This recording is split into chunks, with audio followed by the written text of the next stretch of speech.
Hi everybody, my name is Jordan Schupbach and I'm the Director of Communications for the City of Amarillo. From utility building to council chambers, City Hall is the home for many of the city's services and departments. As we start the process of building Amarillo's new City Hall, we've gotten a lot of questions about the current building. I took some time and I met with the expert, Jerry Danforth, to get a tour of City Hall to see firsthand some of the challenges we face at our current building.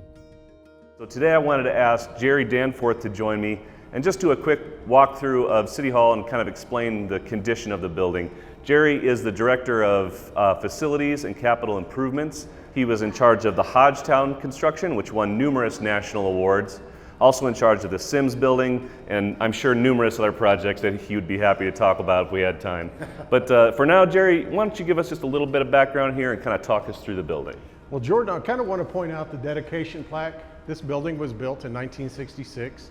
Of course, things have changed a lot in construction in that time frame. But as we go through the tour today, this will allow the public to see really what the need is and to start really understanding why City Council made the move to make these changes. So I think it's important that we really give the community a good background of what we're looking at. Yeah, I agree. Okay, well let's head on outside. All right, great.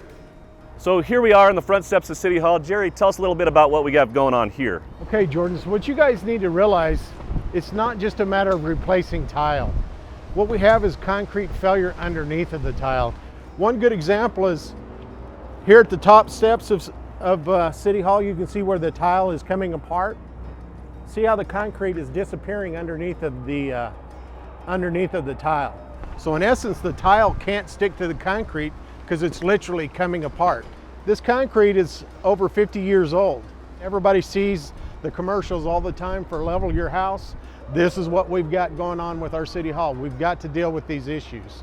All of this concrete is settling, caving in and falling apart as it moves away from the building. So water stays up against the foundation of City Hall constantly. We patch it and repair it, but the long-term fix would be to jackhammer this out and pour it all brand new again. Because the foundation is the bones of any building. If your foundation is compromised, your building is compromised. All right. So let's walk around, I'll show you a couple more examples. Let's take a look. Okay, so Jerry, here we are now on the north side of City Hall. Talk to me a little bit about the slope issues and some of the concrete problems we're seeing here. Well, really what we have happening, if you'll look down through here, the slope, everything runs back to City Hall, so the water does the same thing. And so we're constantly stacking water up against the foundation of City Hall. The wall pieces are literally falling off. You can see where this slab here is actually settled almost 10 inches right here in and of itself. And we have sinkholes opening up down the entire north end of City Hall. There is no repair of this. It has to be demolition and rebuilt. So we've gotten to the point where we've got the maximum use out of it, but the design didn't lend itself to longevity. Okay, so Jerry, here we are now in the basement of City Hall. Lots of mechanicals, lots of utilities run through this area. So this is definitely an area that the public would not generally see. So give us the tour. Walk us through this area. You know, this is one area that the public, you're absolutely right, never sees it, but they see the effects of this. A lot of the equipment we have in here is original to the building. So we're talking about equipment in here that's over 60 years old. Replacement parts for a lot of this stuff does not exist. If you'll remember back 2 years ago when we had the hard freeze, we lost 3 of the boilers. It takes 4 boilers to keep City Hall warm in those conditions. And we were able to take parts from the Civic Center to move over here to get it back up and operational. We catch these issues as they're happening before the doors open. A lot of times we can get it fixed before it affects the public. But there comes a time that you can only put so many patches on a tire and then you got to replace that tire. We've gotten to that point when it comes to the mechanical system in this building. We'll do a quick tour here so the public can kind of see what we're talking about. But keep in mind, most everything you look at in here is going to be 60 years plus old. As you can see, we're currently rebuilding pumps and stuff down here even today to keep things up and operational. They don't make these pumps anymore, so we have to either buy new or have a machine shop rebuild them. And that's the scenario we're at with almost all of the equipment inside this structure. We still only have 2 boilers in here operational. This is the modern one that we pulled out of the Civic Center to keep us operational. This is one of the original units. But when we go to making changes on this sort of stuff, we have to change the exhaust system because it doesn't meet the same standards. So it's not a matter of just changing out a part. You've got to change out an entire system a lot of times. Those big fans, this big fan that you're standing by and the big fan in there, all comes across either heating or cooling coils, depending on what the need is, and goes up. There's no parts on the shelf. Everything has to be custom made for here. And it would have to be custom made in the basement because there's no openings large enough to carry this stuff down into here. So if one of these goes down, I'm done. done. I have no heating or cooling in City Hall. And no quick and easy way to get it going again. No quick repairs. There again, where am I moving City Hall to? I Sure. can't. So Yeah. it's the stuff that we have to think about going forward. What's the most efficient way to keep our city running? Yeah. Everything, we maintain it in great shape, but the reality is if we have a catastrophic failure, if we have a flood here at City Hall, inside the basement, all of this stuff could be potentially compromised. Okay, Jerry, here we are outside of the IT department. I know they've had some pretty specific issues being in the basement. Why don't you talk a little bit about that for us? Yes, absolutely. We've had some issues down here. This floor is actually flooded 3 separate occasions over the last 12 years to where this tile's all been replaced down here. But in the IT department, if you'll remember, we brought to council's attention where we had actually raw sewage bubbling up out of the ground underneath of the IT servers. The men's restroom down here is similar to the IT situation where we have raw sewage that backs up into here because the cast iron pipes are failing. When we go into the men's room, you'll be able to see where the cast iron is literally rusting and busting the concrete and pushing it up and breaking it and fracturing it. Okay, so Jerry, now we're on the 3rd floor, looking at some of the ways we've had to adapt City Hall to meet new technologies that, of course, didn't exist, you know, when City Hall was originally constructed. So Absolutely. Talk to us a little bit about this as an example. Here's a good example of what we're talking about. This is a good example, and keep in mind when City Hall was built, there was no fiber optics. There was no Cat 6. Everything was done on copper lines.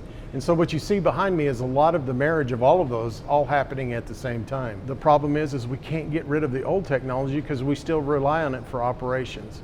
So a new City Hall, we would be able to modernize that entire piece and create pathways so that we don't have this situation occurring. Okay, Jerry, here we are now. We're on the roof of City Hall. One of the major things up here, obviously, is this cooling tower. I know you mentioned, I think you said that the lifespan is generally how long? 20-year lifespan on average, yes. This one's been here for 32 years. So this is a critical component.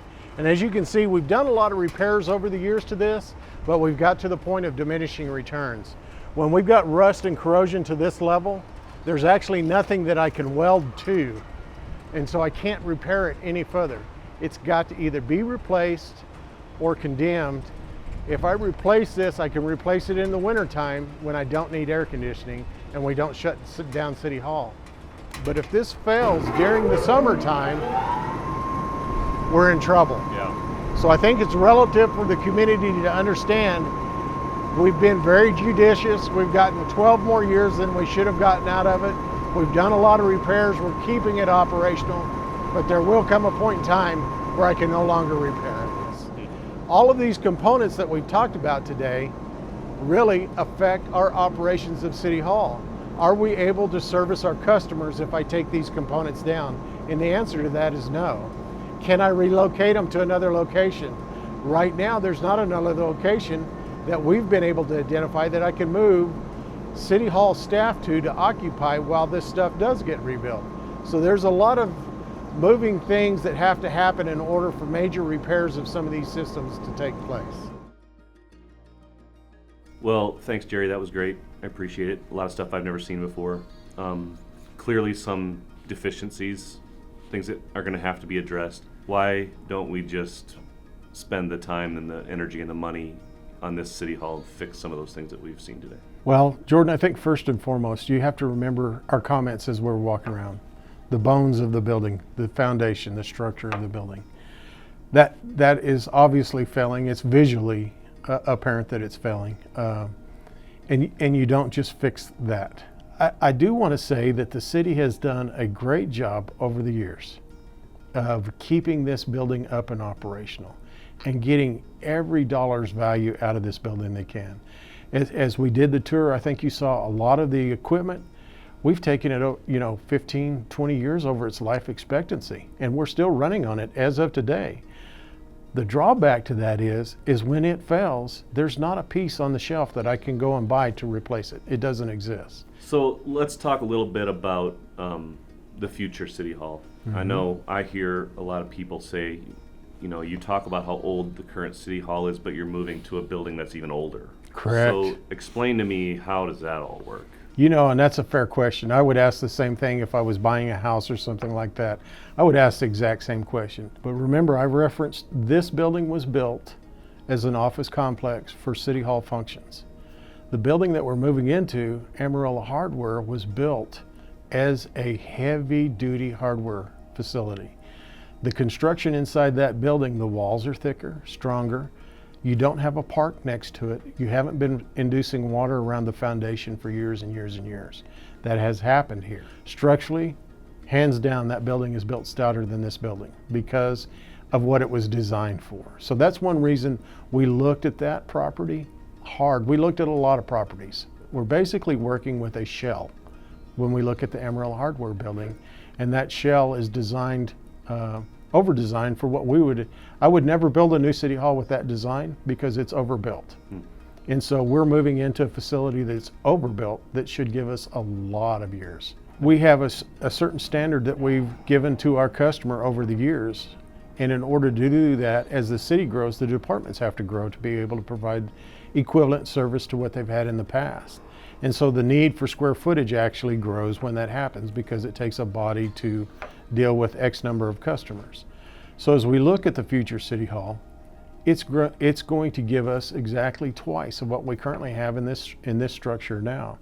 It gives us the ability to grow and expand, and we shouldn't be in a position where over the next 30 to 50 years we outgrow that facility because we're basically doubling what we have compared to what we had in the 1960s when this building was built. I don't have any additional square footage, and I can't add square footage to a building that's sagging one way or the other. Yeah. And so that's really the challenge that we're dealing with. Give us a little teaser. Give us what are some of the things you're really excited about at City Hall, the new City Hall, that will directly impact the community?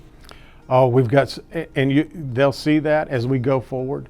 But some of the design that we've incorporated in the new City Hall, there again, it's that professional services that we want to provide, the convenience for the customer, which is all of the citizens of Amarillo. One of the things that, as a teaser, drive-through service at the new City Hall, that's going to be a fantastic feature. And we're going to have things that, quite frankly, most City Halls don't have because we're focusing on our client base, which is our citizens.